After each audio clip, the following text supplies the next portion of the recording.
რამდენი იწვალა, რამდენ ხანს ემზადა, რამდენი ფოტო გადაიღო, რამდენი ბანერი დააბეჭდინა, გააკრევინა და მაინც 2025 წლის არჩევნებად წოდებულ ფარში კახაკალაძის მთავარი სიმბოლო ამის ეს ბანერად ქცეული კადრები გახდა. რაღაცნაირად მოიხდინა კიდეც. თუ წინასაარჩევნო ბანერი პარტიის სახესა და შინაარსს უნდა წარმოადგენდეს, ეს ზუსტად ის შემთხვევაა, რადგან ოცნების ტიტუშკების ამ ქცევაზე უკეთ ვერაფერი გამოხატავს ქართული ოცნების რეალურ სახეს და მდგომარეობას.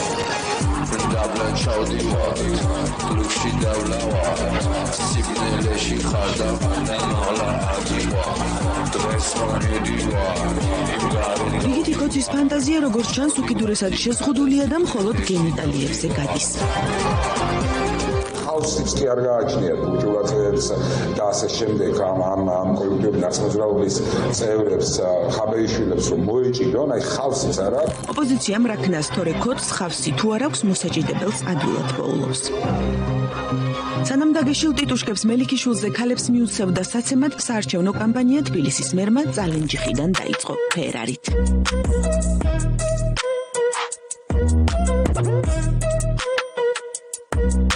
თან იმენა ბავშვობაც გაიხსენა. იმენა ბავშვობა გამახსენა.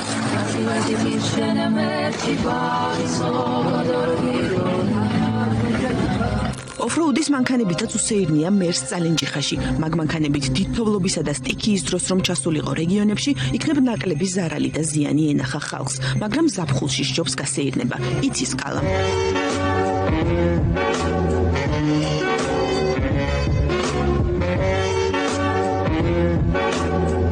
მერის საზაფხულო არდადეგები იქეთ იყოს და დედაქალაქში ნამდვილად ვერ შეარჩია 7 ადგილის საარჩევნო შტაბისთვის. გაბრაზებული აქტივისტები ყოველდღე მიდიან მელიქიშვილის გამზირზე და დისკომფორტს უქმნიან, მაგრამ ნიჭიერია კოცი, ადგა და აქციის მონაწილეებს ტიტუშკები მიუსია.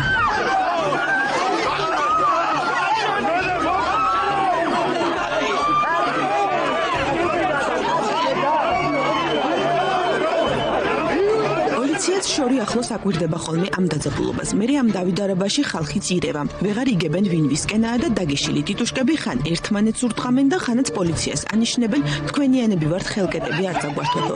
პოლიციაც დგას და მორჩილად აკვირდება, როგორ ძალადობს დაგეშილი ბრბო აქციის მონაწილეებზე. პოლიციამაც იცის რომ ვერ დაიჭერს და მოძალადეებმაც იციან რომ გზა ხსნილი აქვთ ყველანაირ ძალადობაზე.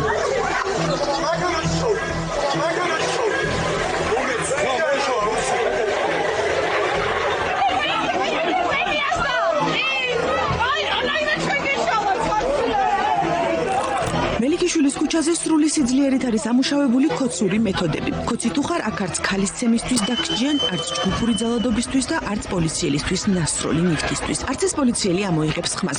ლოყის აწითლებასაც დამალავს და თავზე ამოსულ კოპსაც რორამე. კოცი ტიტუშკის ნასროლი არ დგივა, ასეთია ბრძანება, ასეთია სისტემას დამორჩილებული, დაბეჭავებული პოლიციელი და ასეთია დაუსჯელობის გარანტიით გათამამებული მოძალადე კოცი. თავარია კალაძის ბანერებს არ შეეხოს ვინმე, თორე წინა არჩევნებზე ოპოზიციური პარტიების ბანერებს რომ ხევდნენ დაგეშილი ტიტუშკები, ოფისებს არბევდნენ, წვავდნენ და აოხრებდნენ და ხალხს ბანერებზე კი არა სადარბაზოებზე უწერდნენ შეურაცხმყოფელ ტექსტებს, ეგ არაფერი, ეგ დასჯადი ქმედება არ იყო, პირიქით, წახალისებული და დაორგანიზებული იყო. ბანერის შინაარსი რამდენიმე დღის წინ სამართლიანად აღშფოთებულმა მოქალაქეებმა გაასწორეს და რუსული ოცნება მიაწერეს. იმას, რასაც ქართული ოცნების თავკაცები კალაძე და მისი თანაგუნდელები აკეთებენ, საერთო არაფერი აქვს ქართულთან, არც სარწმუნოებასთან, არც ეროვნულობასთან, არც ტრადიციებთან და სხვათა შორის არც ადამიანობასთან. და თუ არ გჯერათ, რომ ყველაფერი, რასაც ქართული ოცნების მესვეურები აკეთებენ და ამბობენ, არაქართულია, ნახეთ როგორ ექცევიან და ელაპარაკებიან ქალებს. ხალებს აფხედა, ხალებს აფხედა. არც ერთი არა ხალი. ხალი არ არის ახლა. არის რაღაც სხვა ჯიშია, ხალი არ არის. სად არის ხალი? აბა მითხარით, ერთ მაჩვენეთ რომელია ხალი. ხალები არ არის. მანახეთ ერთი ადამიანი რომელია ხალი. არც ხალი გავს ხალს, არც კაცი გავს გავს. რასაც ქალების ცემა და შეურაცხყოფა არ იკმარეს და 23 წლის გოგო ბანერის მოხატვის გამო სისხლის სამართლის მუხლით დაიჭირეს. მოგვიანებით გირაუთი გაათავისუფლეს, რადგან ეს საკუთარი მოძალადეების ციხიდან გამოშვების გასამართლებლად დასჭირდათ.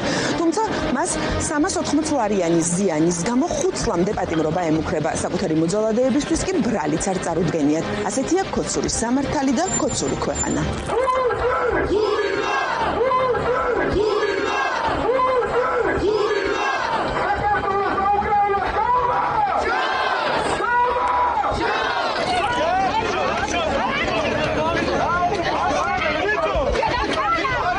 ოპონენტებისათვის ძალადობრივი ჯგუფების მიქსევა ქართულ ოცნებას ახლა არ დაუწყია. ჯერ კიდევ წლების წინ აორგანიზებდა მმართველი პარტია სპორტსმენებსა და სხვა მხარდამჭერებს იმისთვის, რომ წინა საარჩევნოდ თუ არჩევნების დღეს ოპონენტებს ფიზიკურად დაპირისპირებოდნენ. ასე მოხდა კორცხელშიც, სადაც ოცნების მოძალადე მხარდამჭერები ოპოზიციის ლიდერებს დაუპირისპირდნენ და ფიზიკურად გაუსწორდნენ. ამ მეთოდს მიმართავდა ოცნება ყველა სხვა მომდევნო არჩევნებზე. ასე აორგანიზებდა მოჭიდავეებს აჭარაში 2020 წლის არჩევნებისთვისაც, ხალხის დასაშინებლად და ოპონენტებზე თავდასხმისათვის. მაშინ დროებამ მოიპოვა მტკიცებულება, რომლის თანახმადაც მოჭიდავეებს ფულის სახაზინო ბიუჯეტიდან ჩაერიცხათ. ბოლო წლების განმავლობაში ოცნება და მათი ძალადობრივი დაჯგუფებები განუყოფლები გახდნენ. ისინი აწყობენ პროვოკაციებს აქციებზე, ფიზიკურად უსწორდებიან ჟურნალისტებს, პოლიტიკოსებს თუ უბრალო მოქალაქეებს, უდანაშაულო მშვიდობიან ადამიანებს. გუში რაც გააკეთეს ჩვენმა ბიჭებმა, ეს იყო ქართული აქციები. ეს იყო ძალიან რთული მოსათმენი და ძალიან დიდი მადლობა ბიჭებს ესეთი ვაჟკაცობით. იმიტომ რომ გაიაზრეს ჩვენმა ბიჭებმა, რომ გუში აქ მშვიდობა ჭირდებოდა საქართველოს და საქართველოს გამო შეიკავეს თავი, თორე ხელები ეკავებოდა. თქვენი ბიჭები. მართალია ლევანი, ხელები ეკავებათ ქოცებს მუდმივად, ძალადობაზე, სამშობლოს ღალატზე, კორუფციული სქემებით გამდიდრებაზე, რუსული საქმის კეთებაზე, ევროპის დაგმობაზე, ელჩებსაც გალახავდნენ, ვინმე რომ მიუშვებდეს იქამდე. რაც შეეხება მოდი პირდაპირ ვთქვათ იმ თავხედობას, გაუგონავ თავხედობას, ესეც ადგილია გარკვეული ელჩების მხრიდან, ამას წერტილი უნდა დაისვას. თუ კი მას ეს ბრალდებები აწუხებს, გამოსავალი არის ძალიან მარტივი. ბატონმა პეტერმა ექსტრემისტებს არ უნდა დაუჭიროს მხარი. ერთი პერიოდი ოცნებამ ტიტუშკობა დისტანციურ სამსახურად აქცია და მათი დავალებით კონკრეტული პირები რუსული კანონის მოწინააღმდეგე ადამიანებს ურეკავდნენ და აგინებდნენ. ამ ყველაფრის ფონზე კი ოცნება დგას და მუდმივად ამტკიცებს, რომ სიძულვის ქვეყანაში ოპოზიციურად განწყობილი ადამიანები ახალისებენ. ერთ-ერთი რომ ქართულ ოცნებას ონდერები არ ყავს, ქართულ ოცნებას ყავს ერთგული ჯარისკაცები. იხილეთ ნამდვილი ჯარისკაცები. თუმცა მეორე მხარეს არის ხალხი, რომელსაც ამ ქვეყნის ბედი მართლა ადარებს. არიან სინდისის პატიმრები, რომლებიც ოცნებამ უკანონოდ გამოკეტა ციხეში ცლობით. არიან მათი მშობლები, არიან სხვადასხვა პროფესიის ადამიანები, არის მოქალაქეების უმრავლესობა, არიან გმირი შვილების გმირი მშობლები. მე გავზარდე ორი გმირი შვილი დედა. მე ვარ ტერიშვილების დედა, ტერიშვილი მამუკა, რომელიც მომიკლებს. ვაჟკაცები ასი არიან. ქართული დროში თვაში და ერიშვილი გიორგი. მე მიამაყებარ ესეთი შვილები ხარ. ესენი ვერ გაზრდიან ესეთი შვილებს. ვერა. ამათი შვილები არ იქნებიან ეგეთი. მიამაყად გავიდე ქუჩაში და რო გავივლი მიხარია კიდევ. ყველა მიმოჩავს და ყველა მეუნება მალადეთ აი გმირი დედა ხარ. ამათ არ ეღირსებათ არაფერი არა. იულიან მთელი ცხოვრება მოღალატეების სახელით, რუსების სახელით, ზოგი საკუთარი შვილისგან უარყოფილი, ზოგი საკუთარი თანამებრძოლებისგან უარყოფილი. ეს პროცესი უკვე აქტიურ ფაზაშია. ყველამ იმ დღესვე უარყო თორნიკე რიჟვაძე, ზოგმა ფოტოები წაშალა, ზოგმა თქვა რომ არც კი იცნობდა, არათუ მეგობრობდა. ზოგი სანახავადაც კი არ მივიდა საავადმყოფოში. მეგობარს და თანაპარტიელს კი არა საკუთარ შვილს და ოჯახს უარყოფენ თუ პარტია უბრძანებთ. ისე როგორც ოთარ ჩრდილელს არ ამოუღია ხმა მისი პარტიის დავალებით, მის შვილს რომ აშავებდა პროპაგანდა დღეების განმავლობაში და მის ფსიქიკურ ჯანმრთელობაზე აპელირებდა. ასეთია ქოცის ანატომია და მორალი. სამშობლოს რომ გაყიდი ადამიანი, მერე ყველაფერს გაყიდი და შეელები. სუსის დაკავებების სერია. სამართლის განჩინების საფუძველზე დაკავებულია საქართველოს თავდაცვის ყოფილი მინისტრი ჯუანშერ ბურჭულაძე. ასე მოხვდა თავდაცვის ყოფილი მინისტრი ქოცური გემის ბორტს მიღმა. სამსახურებრივი უფლებამოსილების ბოროტად გამოყენებასა და უკანონო შემოსავლების ლეგალიზებაში ბრალდებული, მანამდე მრავალგზის ნაქები ყოფილი მინისტრი მამლის ყივილამდე 3-ჯერაც უარყოს ქოცებმა და 9-ჯერაც. ბრალის დამტკიცების შემთხვევაში მას 12 წლამდე პატიმრობა ემუქრება. თუმცა მანამდე როგორც ჩანს, დაგრძელება იქნება, როგორც ამას პროპაგანდა მიგვანია. აღინიშნებს. ჯვანშერ ბურჯულაძის უკანონო შემოსავლები იქნება თუ არა გაგრძელება. და თუ გაინტერესებთ როგორი იქნება ეს გაგრძელება, ისევ პროპაგანდას მოусმინეთ.